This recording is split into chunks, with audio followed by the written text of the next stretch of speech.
Hi there everyone and welcome back to my channel, and yep, Casey Anthony. So we start with Anthony Lazzaro again. He's giving a proffer, a quick proffer. The defence start with regards to the secret that Casey had shared with him. It wasn't that her father had been abusing her, it was Lee that tried to sexually abuse her. Tony says when Casey told him this he was shocked. But Tony didn't really know what to say and tried to quickly change the subject so, Casey wasn't getting more distressed and dwelling on it. Tony says it was more discipline from her father. That's the kind of feel he got from the conversation that he did have with her. It was not sexual abuse. He says, sorry, Casey told him that Lee tried to feel her up on her chest. Casey didn't say what age she was when that happened. It was in the past, he just doesn't know when. But Lee didn't actually feel her up, he attempted to feel her up. With regards to George, all he knows is that there was hitting involved. He took it as discipline. To his knowledge, she didn't say what he did, and this was when she was a child. So we've got that out of the way. The next witness is Mallory Parker. She knows Casey because she is engaged to her brother Lee. She met Lee in 2006 and they broke up for a brief period in 2007. In June and July of 2008 she would chat to Casey now and then, but they weren't extremely close. They just kept in touch, just the odd text here and there. Mallory had a good relationship with George and Cindy. So, when Casey wasn't living there in June, July of 2008, Mallory was made aware of it and tried to contact Casey by text message at the beginning of July, the 3rd of July to be precise. Mallory asked her if she was going to be in downtown Orlando. So, Mallory and another friend were going to go downtown and again tried to contact Casey. They had reason to believe Casey would be there because Lee had received info through family and friends. There was a specific club that they were told she would be at, but Mallory can't remember the name of it. They went to the club and they didn't see Casey there. Mallory maybe texted Casey about 5 or 6 times. Casey responded to some of them. Mallory would ask if she was downtown so they could meet up, but Casey said she wasn't. And Casey would ask if she was with Lee. Other conversations, God, I'm finding it really hard to talk today. Other conversations were Casey basically telling her that she didn't want the family to worry about her, she just wanted some space. Mallory did ask Casey if she would be coming to the house for a family get-together and would she be bringing the baby, and Casey told her she would try. During this time, Mallory says Lee was focused but also concerned. Lee contacted Casey as well and they had a conversation. They stayed downtown for a couple of hours but never located Casey. So the cross-examination, it was Lee that wanted to go downtown to look for Casey because it was Cindy that asked him to do so. She says she saw Kaylee's affection for Casey. She says it was amazing, and Mallory visibly gets upset by talking about this now. She says Casey and Kaylee had a very special bond and it appeared very genuine to her. So that was that. I think we can all agree that there's a lot of family interference going on, and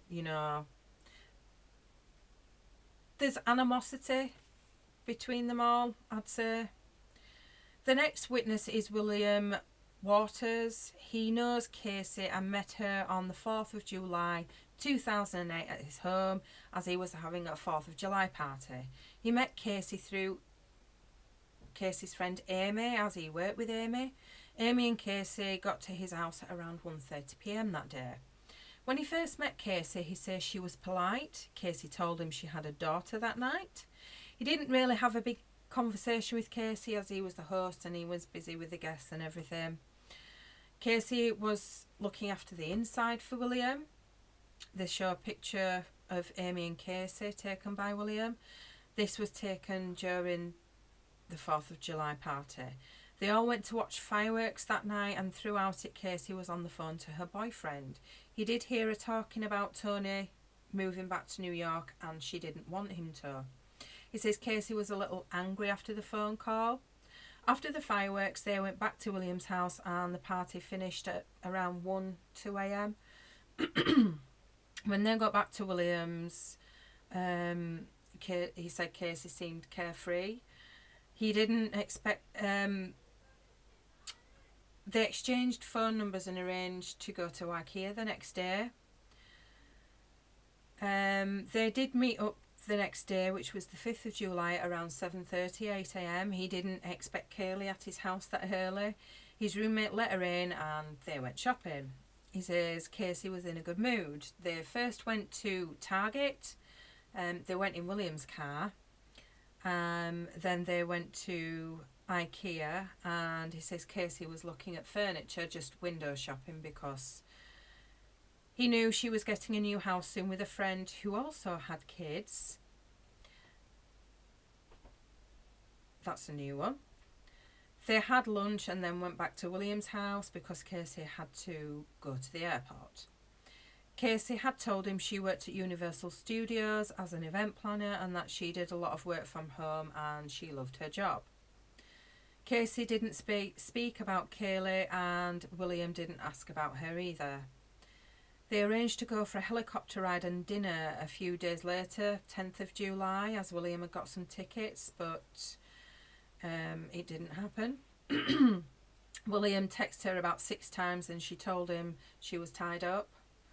He never saw her again after the shopping trip on the 5th of July, although they did arrange to meet up again a few times. 15th of July, he got a phone call from an FBI agent, but he can't recall if he heard from Casey. Excuse me. Cross-examination. Casey gave him no indication that she was working... Excuse me.